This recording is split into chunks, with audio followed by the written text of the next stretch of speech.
Peace be with you. They say fools rush in where angels fear to tread.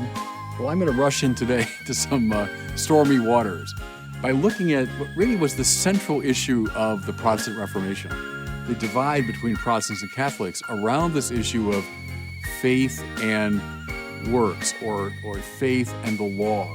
And it's prompted by our second reading. I've not been focusing on Romans. We've been reading from it the last several weeks, but it's Paul's greatest statement of his theology. It's the first theologian of the church, Paul, in his greatest statement of the Christian faith. And it's toward the end of the letter.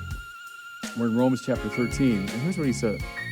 Brothers and sisters, owe nothing to anyone except to love one another. For the one who loves another has fulfilled the law.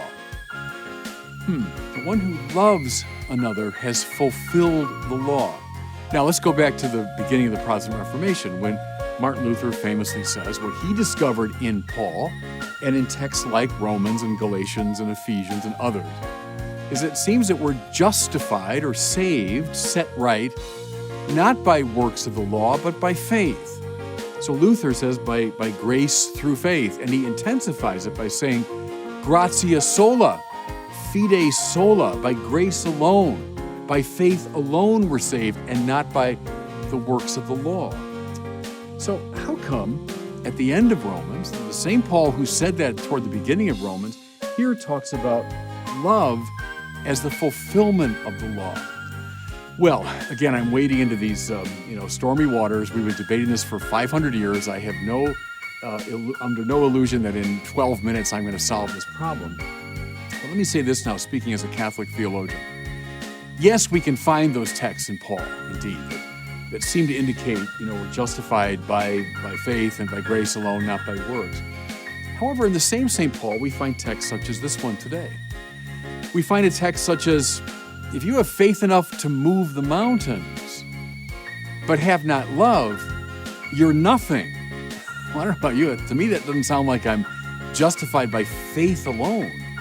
I mean, Paul sings the praises of faith, but I have faith enough to move the mountains, but have not love, I'm nothing. The same Paul talks about working out our salvation with fear and trembling. Well, you'd wonder on purely Protestant grounds, if you've been justified by grace through faith, you've accepted the Lord as your Savior, well, what do you have to work out? And why would you do so with fear and trembling? Wouldn't you have complete, utter confidence that you're saved? Think, too, of a text like Matthew 25. Go outside of St. Paul. When the judge at the end of time separates the sheep from the goats, the basis of the separation is not, some had faith and others didn't. Rather, whatsoever you did to the least of my brothers, you did to me. It seems as though something like love is the criterion rather than faith. Now, my point here is not to undermine those texts where Paul talks about the primacy of faith, but it is to complicate the matter, is to say the witness of the New Testament is richly complex. How would I get at it? I think something like this. We're justified apart from the works of the law. What does Paul mean by the law? Well, now, Paul's a Jew. He's trained in the great Israelite tradition. He was trained at the feet of Gamaliel. He would have known all about the complexities of Jewish law. He would have known all about temple worship. What Aquinas calls the ceremonial and juridical precepts of the law. Think here of again, temple sacrifice, of priests, and of dietary laws, and all of the particularities by which Israelite life is defined in terms of clothing and diet and worship and so on. None of that saves us. How come? Not because it's bad in itself, but because now it's been caught up into Christ. All of that is now seen as an anticipation of what happened through the cross of Jesus. So we're not saved by those works of the law because Christ in his dying and rising has taken all that up into himself. Read now the letter to the Hebrews for all the details on that point. So it seems to me that's clear in Paul, that he means we're not saved by those works. But how about the moral law of Israel? Well, Aquinas would speak for the mainstream of the Catholic tradition in saying, even though those other laws have been taken up into a higher synthesis, the moral law taught to Israel remains. And it is indeed relevant to our salvation. Now, look at Paul again here in 13 as he goes on. The commandments, you shall not commit adultery, you shall not kill, you shall not steal, you shall not covet, whatever other commandment there may be, are summed up in saying this, you shall love your neighbor as yourself. Notice, please, he's not talking about the ceremonial, dietary, juridical precepts of ancient Israel. We know that those are not relevant now to our salvation. But he's talking indeed about the moral law. The moral law, which remains. It remains in place. What he's saying here is all of that moral law is summed up in the great commandment to love. Now, let's go back to another Pauline text that Catholic theology has insisted upon. Paul, in fact, never says that we are justified by faith alone. In fact, you want to find the only time that's mentioned in the New Testament is the letter of James, and it's explicitly condemned. What does Paul, in fact, say? What matters, he says, is faith expressing itself in love. What matters is faith expressing itself in love. It seems to me that's the best summary of the complexity of Paul's position. Now, let me put some more meat on the bones. A Protestant might say, well, look, aren't you defending some kind of Pelagianism here, that we're justified by our works, that it's because of our heroic works that we're saved? No. There's no salvation apart from Christ. There's no salvation apart from His grace. I can't earn my way into the love of Christ. Rather, that love, expressed in the cross and the resurrection, that grace, is offered to me as a free gift. It's only by moving into the space of that grace that I can be saved. So no Catholic defends that I can be justified apart from faith. No. The Council of Trent says that faith is the beginning and root of all justification. I can't be justified apart from Christ. But now, once drawn into the power of Christ, I have through faith opened the door, invited Christ into my life. Now, His life is not extrinsic to me, and this again would be a Catholic critique of some forms of Protestantism. That justification remains extrinsic to me. It's a mere forensic declaration of righteousness, not a real righteousness. An imputed righteousness. It's as though I'm saved. The Catholic tradition, following, I think, the complexity of Paul, has insisted, no, justification now, through my cooperation, works its way into the whole of my life. Again, the Council of Trent says, justification that begins through faith increases through one's cooperation with grace. Paul says, it's no longer I who live, it's Christ who lives in me. Now see, that's the whole picture right there, everybody. That's the whole picture. It's no longer I, this old self, predicated upon self-protection and upon hatred and upon violence. And that old self has been put away by grace, accepted in faith. It's no longer I who live, but Christ who truly lives in me. What does that look like? Love. It looks like love. It expresses itself as love. The commandments, don't commit adultery, don't kill, don't steal, don't covet, all of it is summed up by saying, you shall love your neighbor as yourself. Okay, you say, well, all right, aren't we back to Pelagianism? Like, it's by love that we're saved. Love, and if you follow me, and I've taught this for years, love is not a feeling. It's not just a benevolence, not just a sentiment. To love is to will the good of the other as other. Can you do that apart from grace? I think the answer is no. Go back to the ancient moral philosophers. They talk about, decency and magnanimity and generosity, that sort of thing. But willing the good of the other as other, this ecstatic moving outside of the confines of one's ego, yes, even to the point of death, you don't find that in the ancient moral philosophers. What makes real love possible? Grace. It's only when I, through faith, open the door to Christ and allow Him to begin living in me that I begin to live according to His mind. Remember, Paul says, may that same mind be in you that was in Christ Jesus. I begin to will with His will. I begin to move and act and react according to Him. This is not just Christ as moral exemplar, it's Christ living in me. This has happened not by my accomplishment, but by grace accepted in faith. To that degree, Luther's right. But this is not a mere imputed or forensic righteousness, a merely declared righteousness, but rather it has taken root in me, and through my cooperation, expresses itself as something entirely new and strange.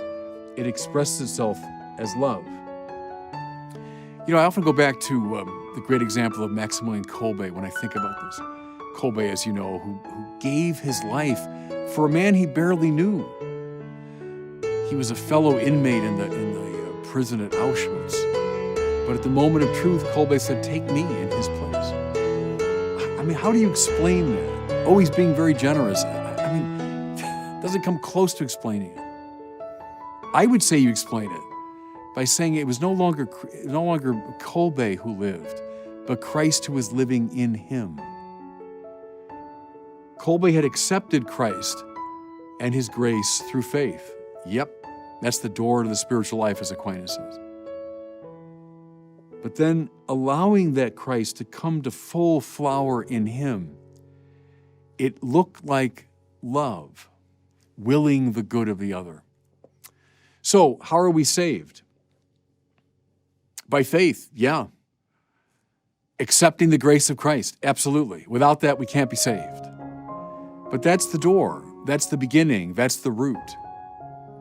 This faith now, having taken root, expresses itself in this startling love. It seems to me, everybody, that's the Catholic position, and as far as I can tell, honors the richness and complexity of a teaching we find in Paul. Take a look during these summer weeks. Read through Paul to the Romans, and perhaps with this very issue in mind, and notice the rich complexity of his thought. And God bless you.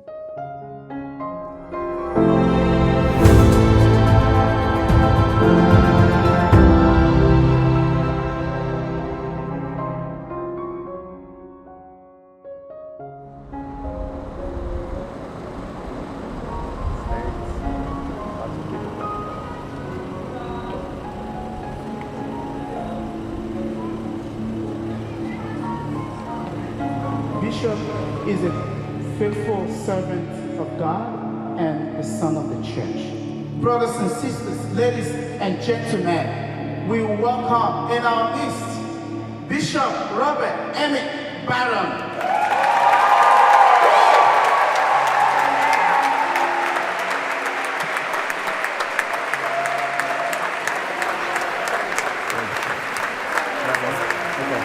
Thanks, everybody. Well, God bless you all. Thank you very much for that. Listen, I'm delighted to be here with all of you today. What a place, huh? Gorgeous church. Have you been taking this all in?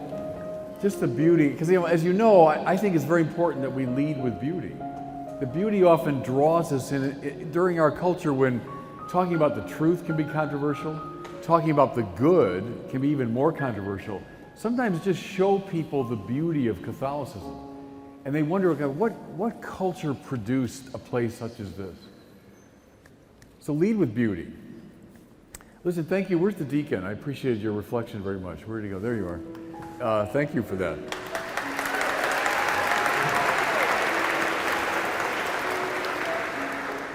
I just want to maybe add a compliment to it, because that gospel is so important, everybody, and it provides the basis for our theme today. Go back to the very beginning.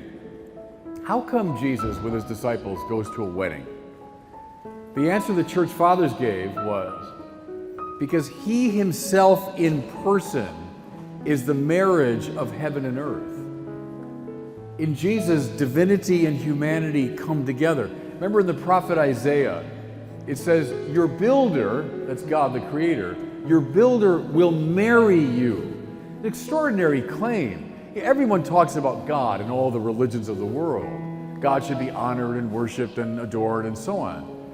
But the Bible goes so far as to speak of God marrying us, sharing his life in the most intimate way with us. That's why Jesus, the wedding of heaven and earth, is at a wedding. Now, what do we hear? We hear that the wine has run out. Wine, too, is a very powerful biblical symbol. It runs all through the Old Testament. Wine, which lifts up the spirit, intoxicates us. That stands for grace. It stands for the divine life. What makes us feel alive, the good wine. Mary notices it's run out. Mary here, everybody, in this great Marian part of the world, we're so near Fatima, talk about heaven and earth coming together. It's Mary who speaks now in the voice of ancient Israel. She's Abraham, Isaac, and Jacob. She's Moses, she's Elijah, she's Joshua, she's all the prophets. And she's saying to her divine son, the wine is running out. These people are separated from you. They've lost contact with you. That's why Jesus came, everybody. He came to reestablish the connection between us and God, so that, listen, the divine grace might flow through us and intoxicate us like good wine. Mary is all the prophets. She's all of Israel. And then that beautiful line which sets the motif for today. Do whatever he tells you. If someone came up to you today and said, you know, that Bishop Barron, he's really something. Do whatever he tells you. Would you follow that? Please don't. Please don't. If anyone tells you that, they're a liar. They're a problem. If it's said in regard to anybody in the world, to any mere human figure in the world, if you were to say about any political figure, well, do whatever he tells you. Any cultural figure, oh, do whatever she tells you. Anybody on social media, oh, do whatever they tell you. Run, run. See, because that will always turn into some kind of tyranny. Because we're all sinners, right? Everybody in this room, everybody on this planet, we're all sinners. Therefore, never, never, ever succumb to the temptation to do whatever a fellow sinner is telling you to do. Then there's Jesus. Who's Jesus? Not merely one human figure among many, not just a great teacher, but God from God, light from light, true God from true God, right? Jesus is divine, and therefore we can trust him. We should do whatever he tells us. You know, we in the West are so enamored of freedom, aren't we? It's such a high value for us, freedom. What does freedom mean? I love it. John Paul II is looking at me right now. They're very realistic. And he's saying, get it right, Barron, you know, don't. There's a modern view of freedom that says this.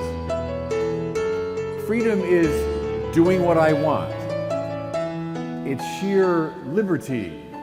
I hover above the yes and the no, and I decide which one I'm going to do. John Paul II taught us over and over again, that's not real freedom. What's real freedom? And you find it in the Bible. Freedom is, listen now, it's the disciplining of our desire so as to make the achievement of the good first possible and then effortless. I'm going to say that again, I'll give you examples. Real freedom is not doing whatever I want. It's disciplining the desire so as to make the achievement of the good first possible and then effortless. Okay, examples. How many play a musical instrument here? How many guitarists, piano players, etc.? I'm a guitarist, low level, bad, but I play the guitar. Hey, the way you find out how to play the guitar is play it any way you want. Just pick it up and make it up as you go along, right? Play the piano, sure, just play the keys any way you want to. Come on. The way you become a free player of the guitar. Think of like Eric Clapton. I'm dating myself. Who's a guitarist you guys would admire?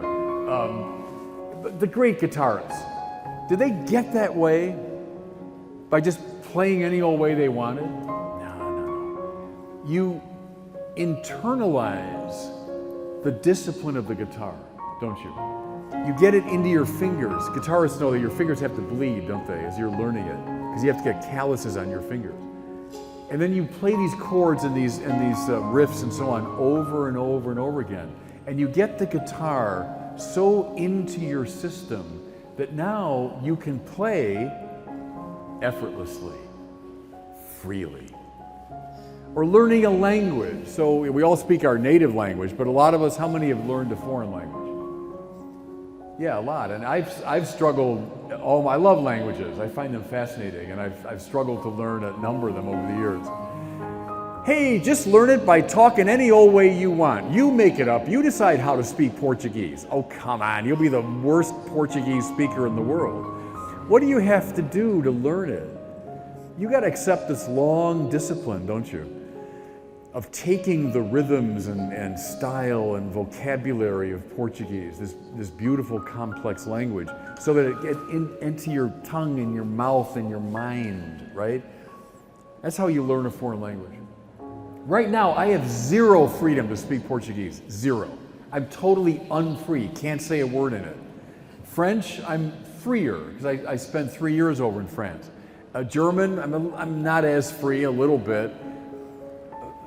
What made me relatively free? Oh, talking any way I want. No. By internalizing these disciplines, making the good so ingredient in me that now I can achieve it effortlessly. How come I can speak English so freely? And I can say almost anything I want in English. Well, because this long discipline that began with my parents when I was a little tiny baby and continued all through my education, all the way up to the present day. Freedom is the disciplining of desire so as to make the achievement of the good first possible and then effortless. Now, go back to Cana. Mary, the mother of God, pointing to Jesus, says, do whatever he tells you. Who is he but the good incarnate? Who is he but divinity made flesh? And therefore, when you internalize him, you take him into your mind and your heart and your body and your soul and everything that you have. When you do whatever he tells you, what do you become? Free. I'm so glad John Paul's looking at me. That's what he taught. The founder of World Youth Day, over and over and over again. Read his encyclicals. Over and again, it's this lesson. Christ will set us free. Paul said that, didn't he? It's for freedom that Christ has set you free. That's why this theme is so powerful today. Do whatever he tells you. Now, just one more thing. So what does he tell them to do? He says, fill these jars up with water. What does the water stand for? Something really beautiful. God could simply do everything for us, couldn't he? You know, he could just make us saints, I guess, with a snap of his finger. But what does God want? He wants us to contribute to this process. We give him what we have. We take what we have and we surrender it to Him. And what happens? The water, ordinary, becomes wine. Extraordinary. Intoxicating. God, this room it's full of so many gifts. I don't know any of you, but I'm intuiting all the gifts of intelligence and will and mind and dedication and courage in this room. All your future is ahead of you. Do whatever He tells you. That means offer to Christ all that you have. You're an intelligent person. You can use that to, have a great career, make a lot of money, become famous. Nothing wrong with those things in themselves. But dedicate them to Christ. You're a person of a lot of courage and energy, and you could use those to accomplish worldly goods. Okay, fair enough. But deep down, give them to Christ. You've got gifts of singing and of drama. You're a person of athletic ability. Terrific. That might give you worldly success. But give those gifts to Christ. Give that water to Him. And you'll find it elevated, transformed, transfigured into something great. This is the saints, everybody. The story of the saints. Think of Francis of Assisi. What did he have? Very little. He's a little poor man from Assisi.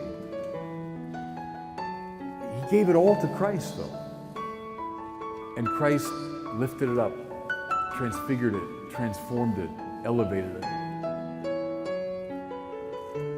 In the great story of the multiplication of loaves, the same idea, isn't it? Crowd of 5,000. Lord, they're all starving. Well, what do you have? Well, 5 loaves and a couple fish. Give them to me. Do whatever He tells you. Give them to me, and you'll find them multiplied unto the feeding of the world. See, everybody, we can change the world with the energy in this room if it's dedicated to Christ. Not spent simply to ameliorate our lives, but give it to the Lord. And then you'll find true freedom. Then you'll find true joy.